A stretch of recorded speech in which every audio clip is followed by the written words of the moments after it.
जो हालात दिखाई दे रहे हैं उससे साफ है कि बर्दाश्त के बाहर हो चुकी है घुसपैठ की समस्या। मुंबई से लेकर दिल्ली तक और हरियाणा से लेकर उत्तर प्रदेश तक बांग्लादेशी घुसपैठियों ने नाक में दम कर दिया है। मुंबई में सैफ अली खान पर चाकुओं से हमला करने वाला 30 साल का आरोपी शरीफुल इस्लाम शहजाद मोहम्मद रोहिल्ला अमीन फकीर उर्फ विजय दास बांग्लादेशी घुसपैठिया था। आरोपी शहजाद ने मुंबई पुलिस को अपने बारे में जो अब तक जानकारी दी उसके मुताबिक शहजाद बांग्लादेश का निवासी रह चुका है। वहीं बांग्लादेश में वो कुश्ती का खिलाड़ी भी रह चुका है। शहजाद ने जिला और नेशनल लेवल पर कुश्ती खेली है। इसके अलावा उसने 12वीं कक्षा तक की पढ़ाई की है। पुलिस को शहजाद ने यह भी बताया कि वो भारत बांग्लादेश बॉर्डर से अवैध रूप से भारत में घुसा था। सबसे पहले वो मेघालय पहुंचा, उसके बाद वो कुछ वक्त तक पश्चिम बंगाल में नाम बदल कर रहा। पश्चिम बंगाल में इसने वहां के स्थानीय निवासी से पहचान पत्र लिया और मुंबई का सिम कार्ड बनवा लिया और काम के सिलसिले में मुंबई आ गया। चालाकी देखिए, शहजाद ऐसी जगहों पर नौकरी की तलाश कर रहा था जहां इसे दस्तावेजों को दिखाने की जरूरत न पड़े। लेकिन नौकरी की तलाशी में इस बांग्लादेशी ने जो कांड कर दिया उसने पूरे हिंदुस्तान का ध्यान अपनी ओर खींच लिया। उस हादसे ने पूरे हिंदुस्तान के लोगों का ध्यान आकर्षित किया। पूरे मुंबई के हाउसिंग सोसाइटी में रहने वाले लोगों के अंदर भय निर्माण किया, क्योंकि लोगों को लगता है जब सैफ अली खान के घर में 11वें माले पर चढ़ सकते तो हमारे घर में भी कुछ सकते हैं ऐसे चोर बदमाश। चूंकि अपनी तरह का पहला मामला था जब किसी फिल्म स्टार के घर में घुसकर कोई क्रिमिनल उस पर चाकुओं से वार करता है, वार भी ऐसे कि जान पर आ जाए। हमले का चाकू शरीर में ऐसा धंस जाए कि टूट जाए, मतलब वहशियाना हमला। वो भी तब जब जांच में यह सामने आए कि जिसमें सिर्फ चोरी का इरादा हो और कोई जातीय दुश्मनी ना हो। तब ये घटना एहसास कराती है कि बांग्लादेश का घुसपैठिया समाज के लिए कितना खतरनाक हो सकता है। वो कोई भी हो, किसी को भी नहीं छोड़ेंगे हम, क्योंकि ये मुंबई सुरक्षित रखना, महाराष्ट्र सुरक्षित रखना हमारी सरकार की जिम्मेदारी है। और मुख्यमंत्री महोदय जी ने शुरुआत में ही निर्णय जो लिए हैं और उसके मुताबिक इसका तपास चल रहा है और जो भी हो उसको छोड़ेंगे। सैफ अली खान पर हुए इस हमले ने सूबे की सरकार को तक सोचने पर मजबूर कर दिया और इस बहस को नए सिरे से जन्म दे दिया कि घुसपैठ और घुसपैठियों की यह समस्या कितनी बड़ी सरदर्दी बनती जा रही है। शिवसेना सांसद मिलिंद देवड़ा ने इस मुद्दे पर मुख्यमंत्री को पत्र लिखा और घुसपैठ पर चिंता जाहिर की। मिलिंद देवड़ा ने लिखा कि मैंने महाराष्ट्र के मुख्यमंत्री को पत्र लिखकर कहा है और आग्रह किया है, जहां भी कोई बांग्लादेशी अवैध तरीके से रह रहा है उसे जल्द से जल्द निर्वासित किया जाना चाहिए। सैफ अली खान के घर पर जो घटना हुई वो बहुत ही चिंताजनक है। मुंबई को और सुरक्षित बनाने के लिए इस ऑडिट की आवश्यकता है। सैफ अली खान पर हुए हमले के बाद अब महाराष्ट्र सरकार मुंबई समेत पूरे राज्य में अवैध बांग्लादेशियों के खिलाफ एक ऑडिट जो है वो जारी कर सकती है। खास तौर से शिवसेना नेता मिलिंद देवड़ा ने जो है मुख्यमंत्री देवेंद्र फडणवीस से इस बात की गुजारिश की कि मुंबई में जहां जहां पर अवैध बांग्लादेशी रहते हैं उनके खिलाफ एक ऑडिट की जाए, क्योंकि बांग्लादेशी जो अवैध तरीके से फर्जी दस्तावेजों के साथ रहते हैं वो एक सुरक्षा के लिहाज से बहुत बड़ा प्रश्न है और बहुत बड़ा खतरा है। उन्होंने ये भी कहा कि इसमें तमाम जो एजेंसीज हैं, चाहे जिला अधिकारी की बात करें, पुलिस की बात करें, कलेक्टर्स की बात करें, इन सभी को एक कोऑर्डिनेशन में आकर के काम करना चाहिए और इस ऑडिट के तहत तमाम जो झुग्गी झोपड़ियां हैं, जो बस्तियां हैं, वहां पर ये ऑडिट किया जाना चाहिए। मुंबई के तमाम इलाकों में रोहिंग्या और फिर बांग्लादेशी घुसपैठियों की तादाद बेहिसाब है। एटीएस सूत्रों की माने तो उत्तर मुंबई के बोरीवली, एमएचबी कॉलोनी का गणपत पाटिल नगर, मालवनी का अंबुजवाड़ी और दहिसर इलाकों के स्लम्स में अवैध रूप से बांग्लादेशी नागरिक रहने लगे हैं। वहीं नवी मुंबई में पनवेल, नेरुल और उरुड़ जैसे क्षेत्रों में 12 से 15 हजार बांग्लादेशी घुसपैठियों के रहने की बात कही जा रही है।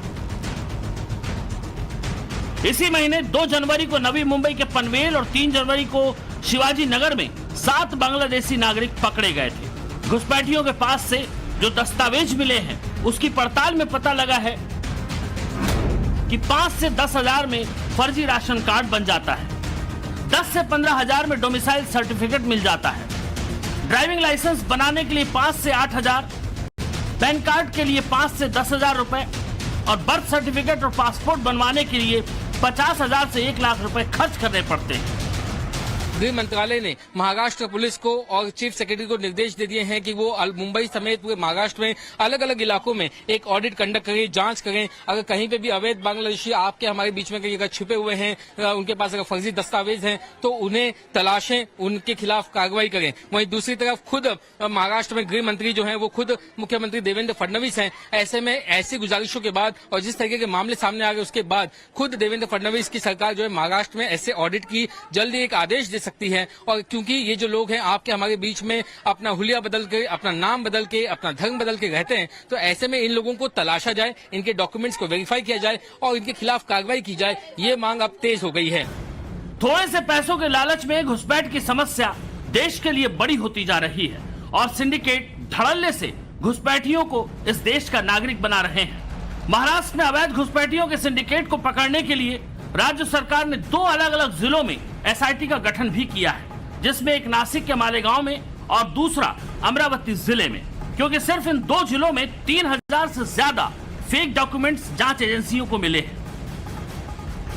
देखिए, जो भी बांग्लादेशी दिल्ली में, मुंबई में आए हैं या महाराष्ट्र में आते हैं या हिंदुस्तान में फैलते हैं, वो मोटा मोटी तौर पर पश्चिम बंगाल के तरफ से आते हैं। बांग्लादेश और पश्चिम बंगाल के बीच जो पद्मा नदी है, उस पद्मा नदी पे बड़े पैमाने पे नावें चलती हैं। उन नावों पे बैठ करके बांग्लादेशी नाविक इन बांग्लादेशियों को पश्चिम बंगाल में, पश्चिम बंगाल की जो पूरी वोट की पॉलिटिक्स है उसमें वो बांग्लादेशियों को संरक्षण देते हैं और वही बांग्लादेशी वहां पर सरकार के संरक्षण में अपना राशन कार्ड बनाते हैं, आधार कार्ड बनाते हैं, वोटर लिस्ट में नाम डालते हैं और वो लेकर के हिंदुस्तान के अलग अलग कोने में जाते हैं। योगी के उत्तर प्रदेश में भी अवैध घुसपैठियों की अच्छी खासी तादाद है। पुलिस के पास जो आंकड़े हैं उसके हिसाब से घुसपैठियों की आबादी तकरीबन 4000 है, लेकिन अवैध तरीके से रहने वाले इन घुसपैठियों की तादाद इन आंकड़ों से कहीं ज्यादा है। यूपी के कुछ शहर जैसे सहारनपुर, मेरठ, गाजियाबाद, हापुड़ और लखनऊ के साथ बॉर्डर वाले इलाकों में घुसपैठियों की संख्या सबसे ज्यादा है। पिछले दिनों नोएडा से भी खबर आई थी कि पश्चिम बंगाल का फर्जी बासिंदा बनकर बांग्लादेशी घुसपैठियों ने नोएडा के जेवर एयरपोर्ट के नजदीक जमीन खरीदने की कोशिश की थी, लेकिन सैफ पर हमले के बाद तो शासन प्रशासन के कान ही खड़े हो गए। ये तस्वीरें देखिए, नोएडा में पुलिस कैसे ऑपरेशन पहचान चला रही है। नोएडा के भीड़भाड़ वाले इलाकों और स्लम इलाकों में इस ऑपरेशन के तहत यहाँ रहने वाले लोगों और किराएदारों का सत्यापन किया जा रहा है। देखिए, ऑपरेशन पहचान के नाम से ड्राइव चलाया जा रहा है। पिछले 12 जनवरी से इसको हमने शुरू किया था और अब तक हम यहाँ पहुँचे हैं 16-17। उसके अलावा गाँव में जहाँ भारी संख्या में लोग किराए में रहते हैं, सोसाइटियों में जो फ्लैट जो लोग किराए में देते हैं, उन सब जगह ये अभियान हमारा चलाया जा रहा है। इसका मूल पर्पज है कि कोई भी संदिग्ध व्यक्ति यहाँ पर न रहे, जो यहाँ रह करके कोई भी अपराध करे, किसी तरह की और घटना को अंजाम दे। दिल्ली से सटे नोएडा ही नहीं, फरीदाबाद में भी पुलिस लगातार अवैध घुसपैठियों की पहचान में जुटी हुई है। पुलिस की टीम पूरी तरह से अलर्ट मोड में है। एसएसपी साहब, जिस तरीके से सैफ अली खान में जो आरोपी पकड़ा गया, हमले के आरोपी, वो बांग्लादेशी निकला, इसके पश्चात दिल्ली एनसीआर में भी कहीं न कहीं शिकंजा कसता जा रहा है बांग्लादेशियों के ऊपर। स्थानीय पुलिस किस तरीके की कार्रवाई कर रही है? हमारी पुलिस भी यहाँ होटल, धर्मशाला वगैरह में चेकिंग कर रहे हैं और इसके अलावा जो भी झोपड़ियों में भी चेकिंग कर रहे हैं और कोई भी संदिग्ध आदमी दिखते तो उसको भी हम वेरीफाई कर रहे हैं, उनके कागजात वगैरह चेक कर रहे हैं, आधार कार्ड अगर जो भी है। सैफ अली खान पर हुए हमले के आरोपी की पहचान बांग्लादेशी के रूप में होने के बाद दिल्ली के उपराज्यपाल ने दिल्ली पुलिस कमिश्नर को बांग्लादेशी और रोहिंग्या घुसपैठियों के खिलाफ विशेष अभियान चलाने के निर्देश दिए हैं। लिहाजा ऑपरेशन पहचान के दायरे को और बड़ा कर दिया गया है। पुलिस ने स्थानीय निवासियों और मकान मालिकों से भी अपील की है कि वो अपने किराएदारों और आसपास रहने वाले लोगों की जानकारी पुलिस को दें, ताकि अपराध पर लगाम लगाने और अवैध घुसपैठियों की पहचान करने में मदद मिल सके। पुलिस की इस कोशिश में बांग्लादेशी बेनकाब भी हो रहे हैं और लगातार गिरफ्तारियां भी हो रही हैं।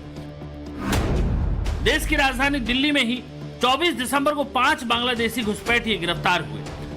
27 दिसंबर को 7 बांग्लादेशी घुसपैठियों की गिरफ्तारी हुई।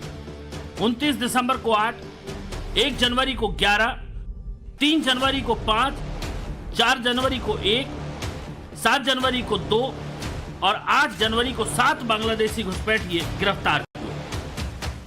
बांग्लादेशी घुसपैठियों की पहचान के लिए दिल्ली पुलिस का ऑपरेशन लगातार जारी है। दिल्ली पुलिस की ड्राइव में अभी तक दिल्ली के अंदर 100 के करीब बांग्लादेशियों को डिपोर्ट किया जा चुका है। इस वक्त हम रंगपुर की पहाड़ी इलाके में हैं, जो वसंत कुंज साउथ इलाके में पड़ता है, और यहाँ पे दिल्ली पुलिस की टीम इस वक्त आपको एक्टिव मोड में नजर आएगी और उन जगहों पर जा रही है जहां पर ऐसे संदिग्धों के छिपे होने की दिल्ली पुलिस को आशंका है, और वहां पर जाकर लोगों के डॉक्यूमेंट्स को वेरीफाई किया जा रहा है, डॉक्यूमेंट्स चेक किए जा रहे हैं, उनके बारे में जानकारी जुटाई जा रही है कि यहाँ कब से रह रहे हैं, जो उनके डॉक्यूमेंट्स हैं वो कब बने हैं, कहां से बने हैं, दिल्ली में कब से रह रहे हैं, दिल्ली में कहां से आए हैं, इसकी पूरी विस्तृत जानकारी जो वो ली जा रही है।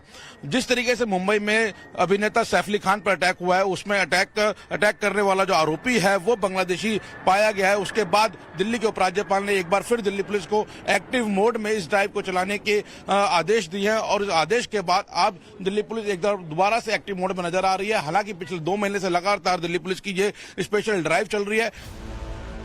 घुसपैठियों के खिलाफ पुलिस की ड्राइव तो चल ही रही थी, लेकिन सैफ अली खान पर हुए हमले के बाद इस मुहिम में और तेजी आ गई है, क्योंकि ये बात बिल्कुल सच है कि अवैध घुसपैठिए बड़ी सिरदर्दी बन चुके हैं। इन्हें हर हाल में बांग्लादेश की सीमा तक खदेड़ना होगा, और जल्द से जल्द खदेड़ना होगा, ताकि कोई शहजाद फिर नापाक और जानलेवा इरादों के साथ किसी के घर में न घुसे और लोगों के दिलो दिमाग में असुरक्षा की भावना को पैदा न कर पाए।